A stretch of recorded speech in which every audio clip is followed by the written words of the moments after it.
it's no longer January anymore. It's January right now when we're filming this, but it's actually February by the time you're watching this, which means some new people have started in the gym, and you've probably been in the gym for a good, hopefully, a month. And what we're gonna do is, if you made it past this month, well done. Most people stop because they realize the gym's not ready for them, which I respect. But if you're still here, we're gonna do what we can now to push it a little bit harder, take it up a notch, and I'm gonna tell you 5 things I wish I knew before I started training. Then we're gonna get into it.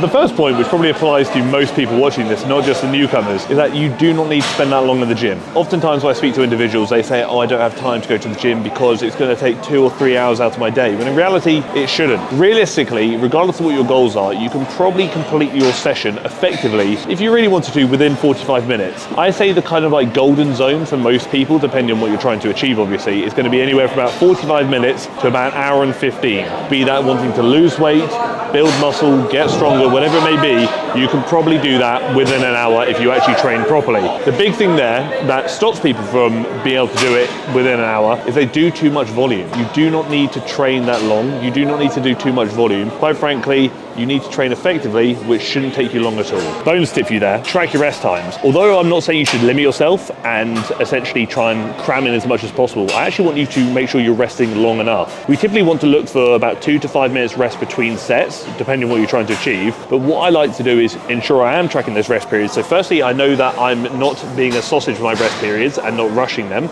Also know that I'm holding myself accountable with how long I'm going to do each exercise. If you're doing 5 exercises, each exercise takes you about 7 to 10 minutes. There's no reason why you can't be done in an hour. So point number 2 for you is one thing that will apply to nearly everybody watching this is if you think you're training hard enough, you're not. Quite frankly, one of the biggest mistakes anyone makes is not training hard enough. They have this idea that they are training hard enough, when in reality, what's actually holding them back is more psychological rather than physical.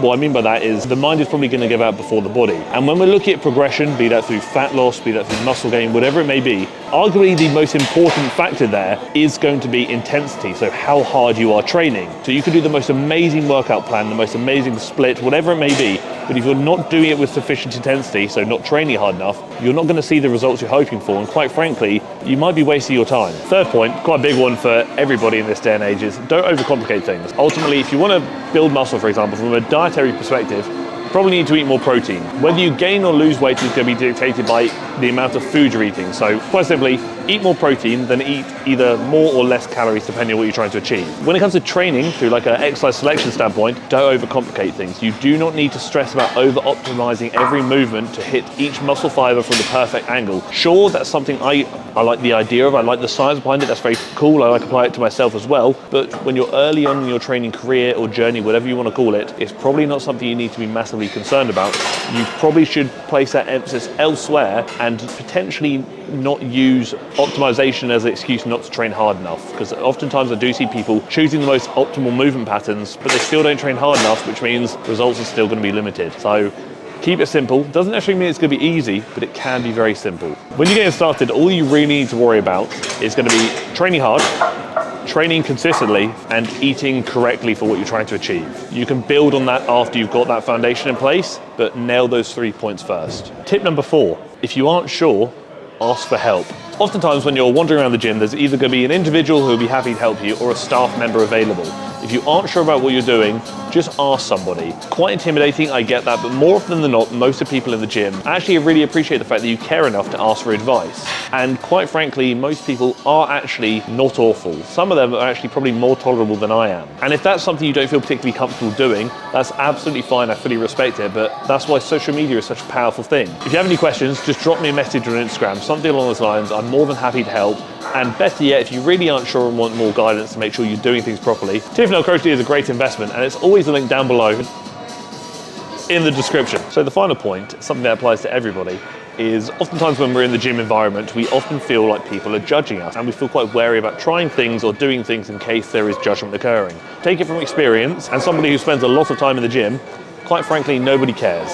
The only person who's really anxious about what you're doing at this stage is probably going to be you. The person who's over-analysing what you're doing is also going to be you. More often than not, most people, for lack of a better term, are so self-absorbed and arguably sometimes self-obsessed with what they're doing, they don't even realise you're there. And it sounds quite harsh, but I find that quite helpful, knowing that people are too busy focusing on themselves to even acknowledge my existence. I find that quite helpful when it comes to anxiety. I find that quite helpful when it comes to filming in a busy gym at 10 o'clock at night, which is far busier than I expected, because I walked in pooping my pants and I realized no one cares because no one even knows I'm here. I don't want to be here. I'm anxious because it's so busy. The main thing is just have fun. More often than not, if anybody is a bit of a sausage and treats you disrespectfully within the gym, speak to a staff member. They will probably get removed very quickly, or they'll work their own way out. At the end of the day, you're here to have fun, you're here to remain consistent, and you're here to achieve something you really want to achieve. Don't let the anxiety or fear of other people's judgment stop you from getting there, especially when the anxiety is worse than the reality. The thing to remember is that we're all here for similar reasons, and quite frankly, from my perspective anyway, I have a mutual respect for anybody who's even in the gym trying to make a difference or trying to better their life. Yeah, I didn't like that. If you made it this far in the video, thank you for making it this far. As always, the things that always apply still apply. Like the video, that'd be fantastic. If you could comment on the video, that would also be fantastic. But what would be more fantastic is if you could subscribe to the video as well, as I would very much appreciate it. Regardless, thank you for tolerating me. Thank you for tolerating the link down below for TFNL coaching. We'd like you tolerating that. And thank you for tolerating the video. Just remember, nobody cares about what you're doing in the gym.